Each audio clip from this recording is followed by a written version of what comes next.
Yo quiero sumarme al llamado que están haciendo muchas personas y que esperamos que se siga propagando para no solo mejorar las condiciones actuales, sino que obtener su libertad.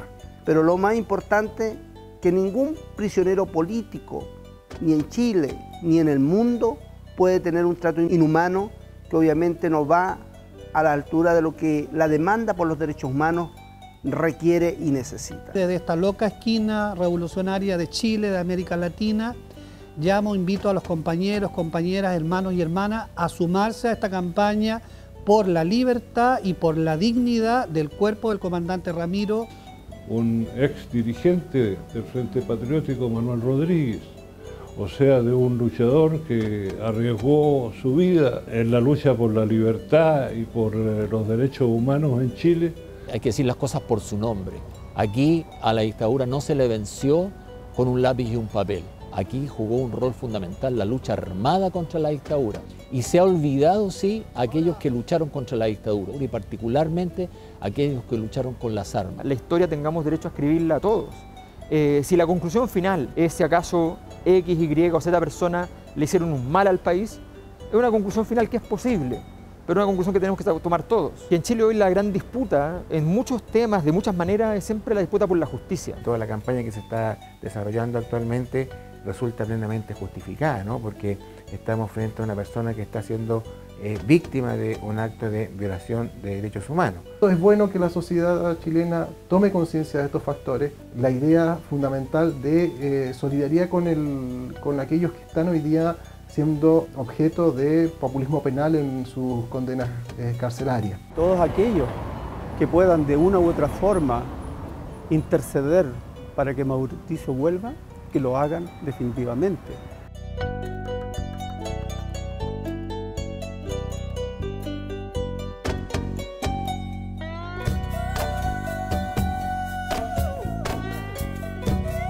En los años de la dictadura militar y de los grandes empresarios chilenos y extranjeros, el pueblo chileno fue sometido pues a una verdadera persecución, genocidio lo han llamado algunos, masacre lo han llamado otros, que obligó a las organizaciones políticas y sociales casi destruidas o dispersa en ese momento, pero hacer un gran esfuerzo de construir medios para defenderse frente a esa arremetida. En el Frente Patriótico Manuel Rodríguez o el MIR se basaban en una legitimidad de procedimiento que incluso la Iglesia Católica ha reconocido, el derecho a la rebelión para deshacerse de una tiranía feroz como era la que sufríamos en nuestro país. Fue una lucha rudimentaria, artesanal y muy desigual contra un enemigo muy poderoso. Y esta lucha desigual posteriormente se transformó en una lucha épica. Por supuesto que no fue la única organización que hizo esto, ¿no? Y tampoco la lucha armada fue la única forma de derrotar a la dictadura. Fueron muchas otras formas, pacíficas, no violentas, pero la lucha armada también contribuyó y eso es importante. Y el Frente fue una de las organizaciones que sí lo hizo y a mí me parece que fue una de las más importantes también, ¿no? El Frente Manuel Rodríguez, como decía la prensa,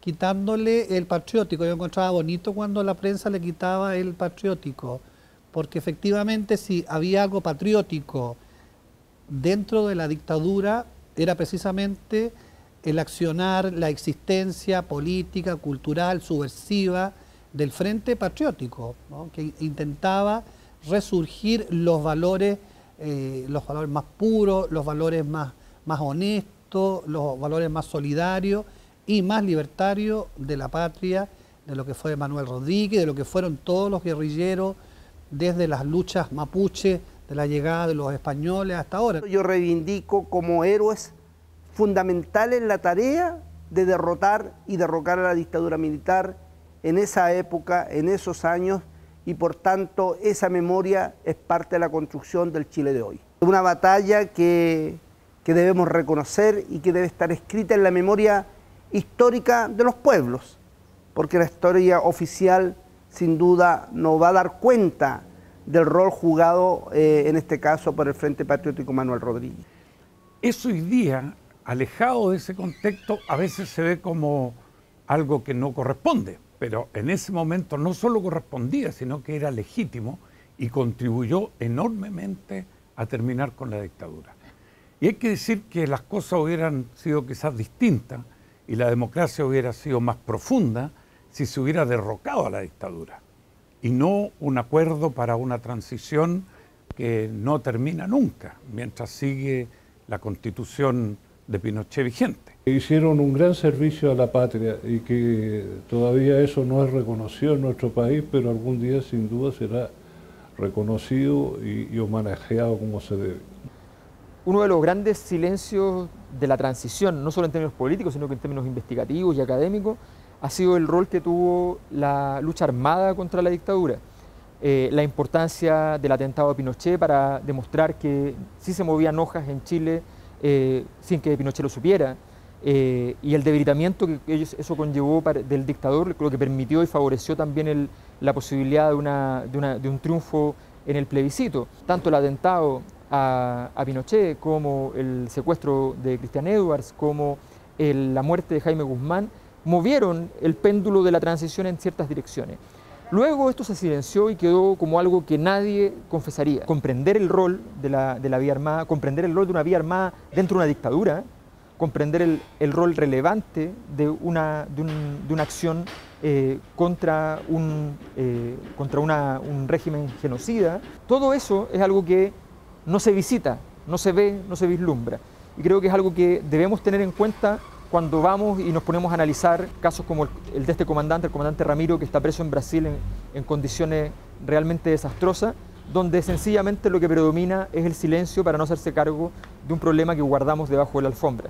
Cuando uno analiza las acciones desarrolladas por el Frente Patriótico Manuel Rodríguez, tiene que marcarla dentro del contexto de la dictadura militar. Un régimen dictatorial que se caracteriza porque pone al Estado al servicio del crimen, ¿no?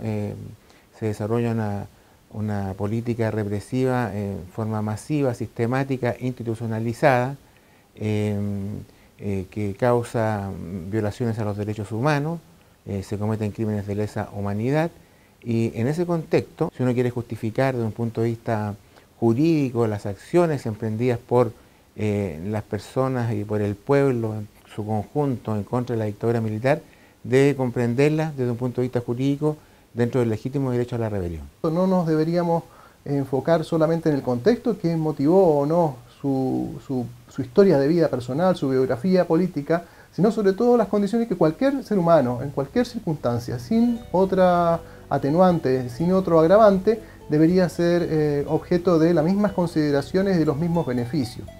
El principio de igualdad ante la ley nos coloca, por lo tanto, frente a unas exigencias básicas frente al Estado de Derecho, que todos podamos ser tratados de la misma manera, con las mismas posibilidades, con los mismos deberes, con las mismas oportunidades.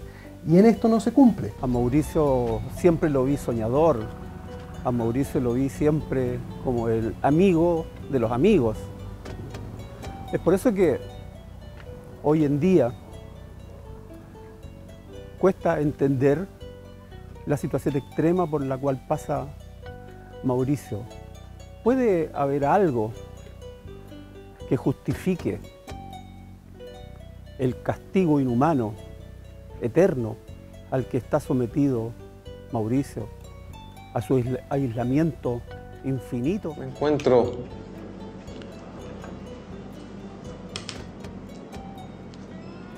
como ustedes me ven, pues, firme, eso, con salud, con memoria.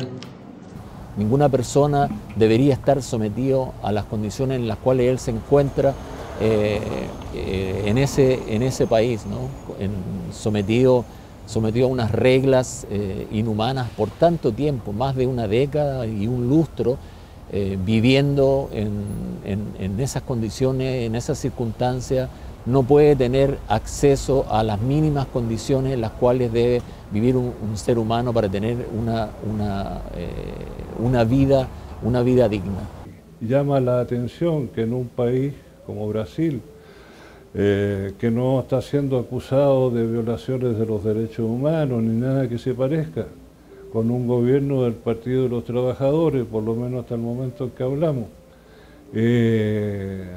someta a un prisionero político a esas formas degradantes y humillantes de prisión. Representa precisamente el castigo del sistema, el castigo del neoliberalismo, el castigo del imperio, pero el castigo también de los más ricos que ven en estos guerrilleros una fuente de subversión y una fuente de cambio social que ellos no desean. Yo lo recuerdo más bien en la época en que él hace esta fuga con otros compañeros en el helicóptero, ¿cierto? Fue un aliciente para nosotros ante tanta desorientación que se vivía en esa época. Después emprendió acciones en un contexto distinto, internacionalista. Esas acciones, bueno, las llevó adelante en Brasil, como muchos otros las llevaron en otros países, en Perú, en distintos lugares. La metodología que haya utilizado puede ser discutible, pero el objetivo que tenía como luchador social hace que es un preso político. ¿Qué estamos pidiendo? Pidiendo que ya él cumple casi la mitad de su condena. Solicitamos que vivir un proceso de indulto o de libertad y también, por qué no decirlo, trasladarlo a su país donde él pueda también relacionarse en este sentido con su familia, con sus amigos, con sus compañeras y compañeros. Yo creo que es importante esa posibilidad de darnos la opción de interpretar qué significaron todas las personas que optaron por la vía armada, qué significaron aquellas personas y que se hagan cargo también aquellos que estuvieron en la vía armada y que hoy día sencillamente la dejan de lado, que la consideran como parte del pasado y no están dispuestos a hacer un análisis de lo que significó. Porque es más cómodo, porque con la distancia suena como que era un camino equivocado, inadecuado, porque ahora nos aparece la teoría del empate, que era lo mismo que determinados luchadores sociales fueran a atacar un par de regimientos o un par de comisarías o asaltaron un banco para llevar el dinero a las poblaciones, ¿ya? Empatamos eso con las violaciones a los derechos humanos. Es inaceptable usar el poder público, el poder del Estado, el poder de todos los chilenos para sencillamente asesinar o torturar a personas específicas por su ideología. No puede ser comparado nunca con el esfuerzo por detener aquello, ¿ya? Por la vía que sea, ¿ya? Hay un criterio de legitimidad mínimo que hay que otorgar a quienes optaron por la vía armada y en ese sentido Mauricio Hernández Norambuena merece también una observación distinta por parte de nuestra ciudadanía.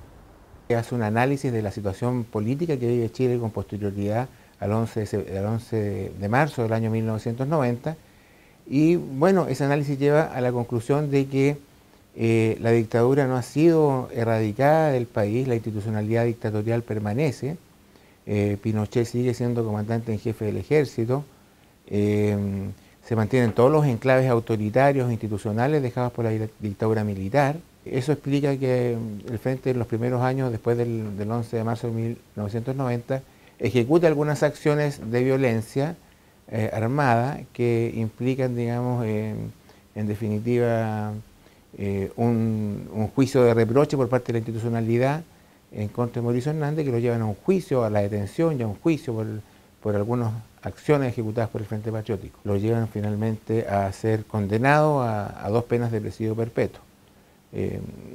Dándole aplicación a la ley antiterrorista, ¿no es cierto?, que se mantiene vigente, no obstante haberse producido este cambio institucional. Es otra de las herencias de la dictadura, la vigencia de la ley antiterrorista, la vigencia de la justicia militar. Y hay una especie de ensañamiento judicial que roza, ¿no?, lo que muchos llaman, ¿no?, el énfasis sobre el populismo penal. El populismo penal busca sobredimensionar los castigos a delitos que obviamente tienen mayor connotación pública o que están relacionados con la idea de generar una especie de castigo ejemplarizador a personas que han sido amenazas para el sistema. Si las toleramos con una persona, obviamente que eso legitima que se extiendan a otros casos, a otras situaciones judiciales y se extiende también el estado policial.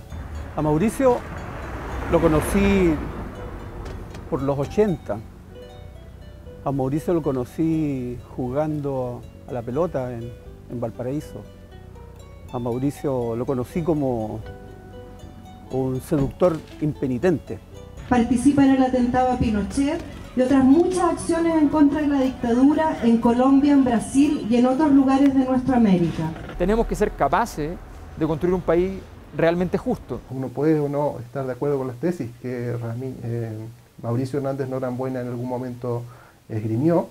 Eso es parte de la racionalidad o de la razón práctica de los juicios políticos que cada uno histórico podría realizar.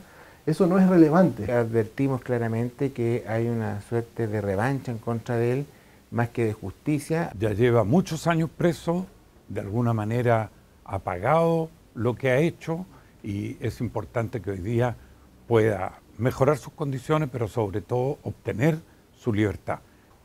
Es necesario que tu voz y la nuestra y la de otros y otras sea escuchado. Chile no solamente un país víctima, sino que un país combatiente. Y así también lo fue Mauricio Hernández. Por lo tanto hay que reivindicar su memoria, pero también su presente. Y ese presente es un presente indigno de la manera en que está encarcelado. Jóvenes y viejos, mujeres, se sumen a esta campaña para obtener los beneficios y las condiciones humanas que merece, no solo como luchador social y político, que lo es y en ese sentido tiene todos los merecimientos, sino sencillamente como ser humano.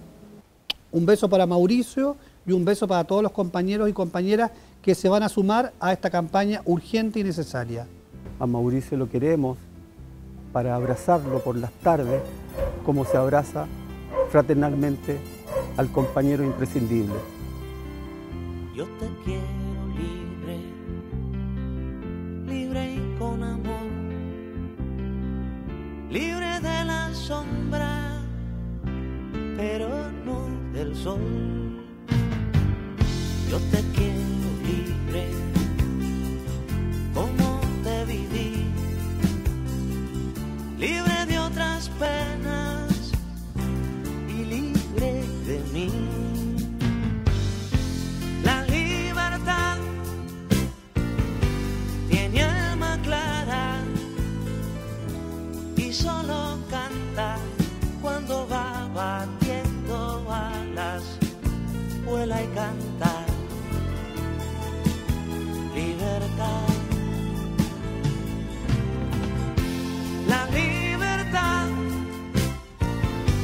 nació sin dueño y yo quién soy para colmarle cada sueño y yo quién soy